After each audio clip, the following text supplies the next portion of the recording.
Bom, pessoal, a partir de agora eu vou começar a fazer algumas analogias e vou ampliar um pouco o estudo. Eu havia dito já muito no começo que era um estudo multidisciplinar, né? Então aqui eu vou ampliar esse estudo e usar um pouquinho também das ciências naturais. Quando eu estava escrevendo esse trabalho, eu me senti muito inseguro ao fazer essas analogias, tá? Para que eu pudesse passar essas informações com mais segurança, e para que vocês também tenham mais segurança ao receber essas informações, eu fiz 2 cursos de extensão. Um em astronomia e astronáutica e um em astrofísica geral. São cursos da Universidade Federal de Santa Catarina de um projeto que chama Astrofísica para Todos.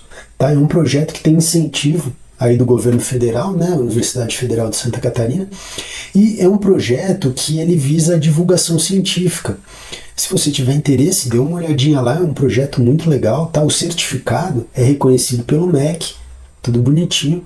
Então, assim, eu acho que eu fico mais tranquilo e vocês também com essas analogias que eu vou fazer. Essa história da origem de Galactus é um mito de criação. Tá? Ainda que essa criação seja precedida por uma destruição, é um mito da origem de um novo universo, de um novo cosmos. Tá? Então ele funciona muito bem como um mito de criação. Algo que é inspirado, então, pelas descobertas e avanços científicos do século XX. A gente vai ver que Stan Lee e a equipe da Marvel, eles têm aqui uma preocupação muito grande em passar algumas atualizações científicas ou utilizar essas atualizações científicas para formular ali a sua história. Tá? Os mitos, gente, os mitos são histórias que procuram viabilizar e reafirmar um conjunto de sistema de valores que não apenas dão sentido ali à existência, mas que servem também como um instrumento para o estudo de uma determinada cultura.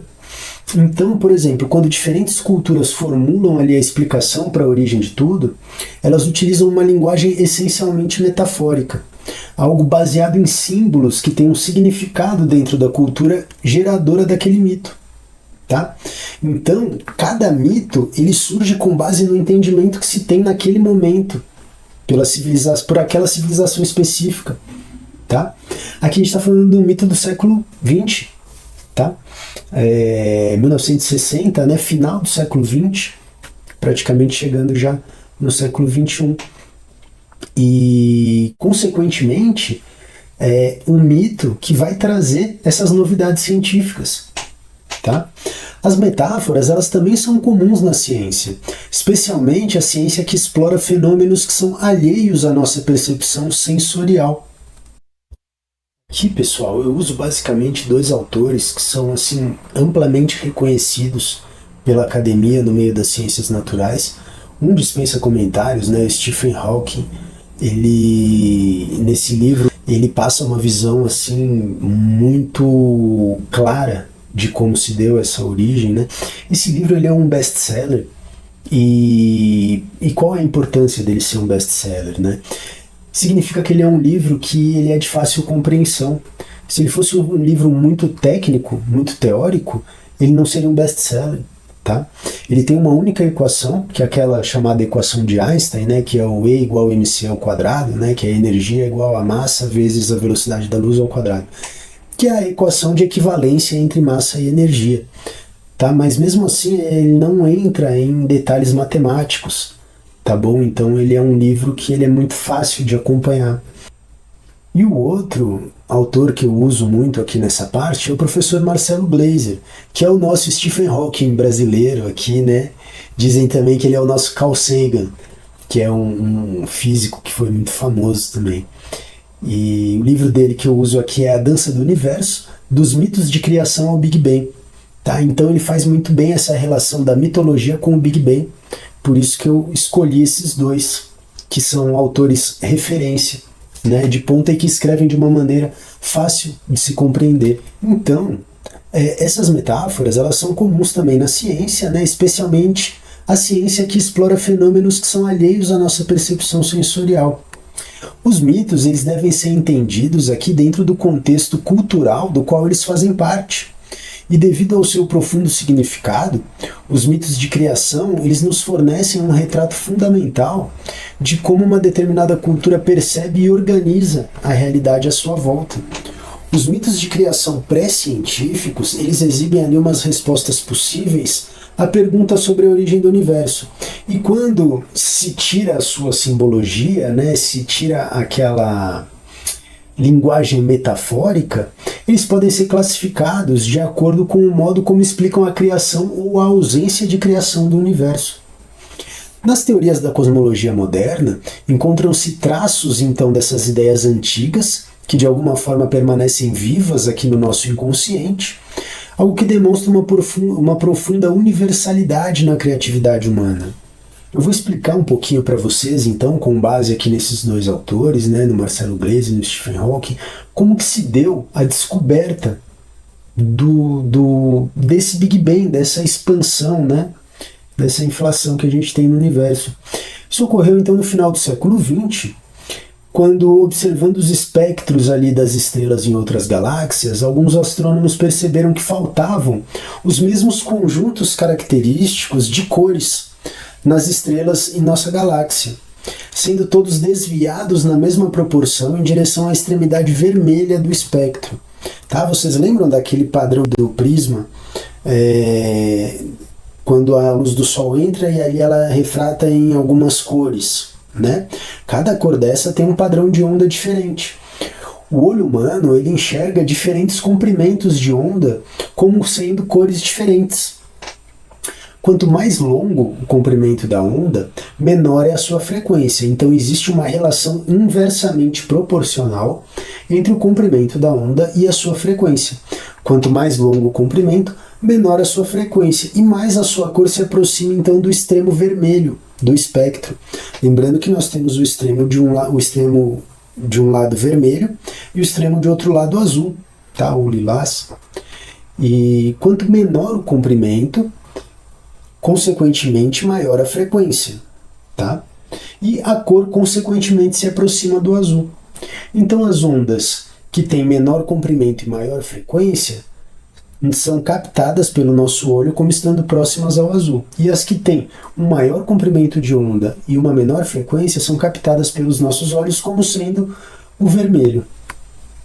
Esse chamado desvio para o vermelho é algo que é ocasionado pelo efeito Doppler. O efeito Doppler é o seguinte, gente, considerando uma fonte de luz a uma distância constante do ponto de observação, tá? Então eu sou observador e eu tenho aqui uma fonte de luz constante. Todas as ondas que são recebidas, imagina que é o Sol, tá? Aqui alguma coisa, uma estrela. Todas as ondas que são recebidas, elas são recebidas da mesma forma que são emitidas, tá? No entanto, se essa fonte luminosa começa a se mover em direção ao observador, ou seja, em minha direção, quando ela emitir a próxima onda, a sua distância estará sendo comprimida, o que vai fazer com que se torne menor esse comprimento de onda do que quando a estrela era estacionária, ou seja, quando ela estava parada. Tá? Então, conforme ela vai se aproximando de mim, ela vai diminuindo o comprimento de onda e aumentando a frequência. Conforme ela vai se afastando, ela vai aumentando o comprimento de onda e diminuindo a frequência, certo? Uma relação inversamente proporcional. Então, o comprimento das ondas ele se torna mais curto com a aproximação. Consequentemente, a cor se aproxima do azul, é algo chamado de blue shift. Tá? Se a fonte se desloca para longe, a frequência da onda diminui e o comprimento da onda se alonga. Consequentemente, a cor se aproxima do vermelho, algo chamado desvio para o vermelho ou redshift. Esse é o mesmo princípio, né? Esse efeito Doppler, ele se constata também nas ondas sonoras. Quando a gente vê, por exemplo, um carro em movimento, se aproximando do observador, ele emite um ruído que acaba sendo comprimido pelo deslocamento do veículo, fazendo com que se encurte o comprimento de onda e aumente a sua frequência, o que resulta então em um barulho mais agudo. A partir do momento em que ele passa, o movimento estica essa onda sonora, provocando a diminuição da frequência e o alargamento do comprimento, tendo como resultado um som mais grave. Então o carro vem, ele faz um som mais agudo. Quando ele passa, ele faz... né? sei se ficou boa essa imitação, mas enfim.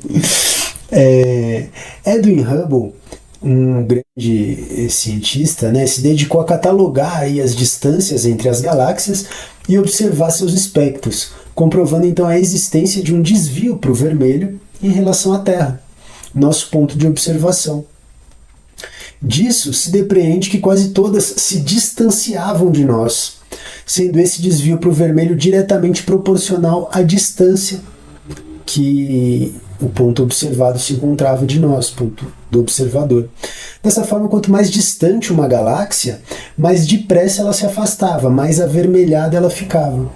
Isso descarta, então, a possibilidade de um universo estático, ou seja, parado, como se acreditava que fosse até então, levando à conclusão de que o universo está em expansão, pois a distância entre as galáxias aumenta sem parar. Essa descoberta ela foi uma das grandes revoluções intelectuais do século XX. Tá? Então, se o processo de expansão for muito lento, o que acontece? A força da gravidade vai fazer com que ele pare de se expandir, passando então a se contrair em razão da força da gravidade entre os corpos. Em sentido oposto, caso o universo se expanda acima da determinada velocidade crítica, a gravidade jamais será forte o bastante para detê-lo, devido à diminuição da sua força gravitacional, que resulta pelo aumento da distância, resultando então em uma expansão infinita. Se a gente tiver essas possibilidades em mente, a gente só teria então 3 tipos de modelo para a expansão do universo.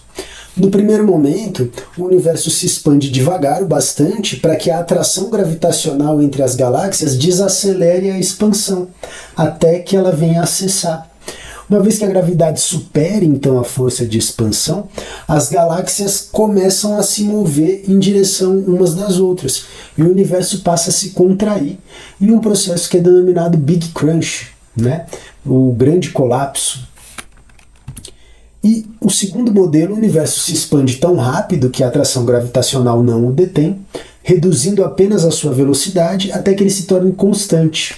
No terceiro modelo, o universo ele se expande depressa bastante apenas para evitar um novo colapso, caso em que a separação da matéria aumenta de forma contínua, com uma diminuição constante da velocidade de afastamento entre as galáxias, mas sem nunca cessar.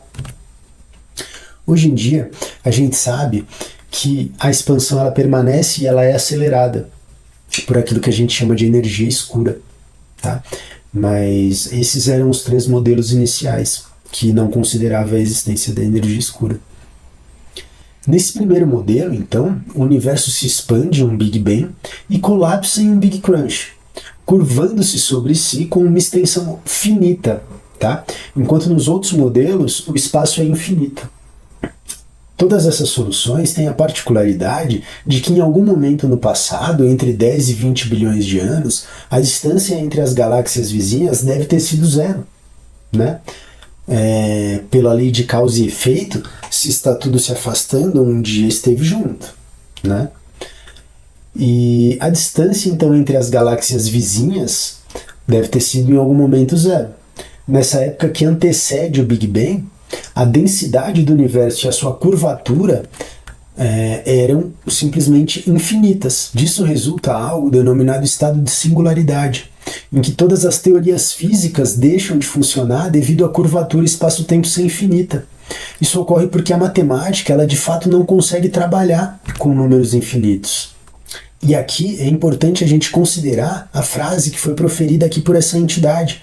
Ele diz, a entidade diz para Galactus, né? Assim como você, eu estou morrendo. Em breve terei que drenar toda a matéria do cosmos para o meu interior e perecer sob meu próprio peso.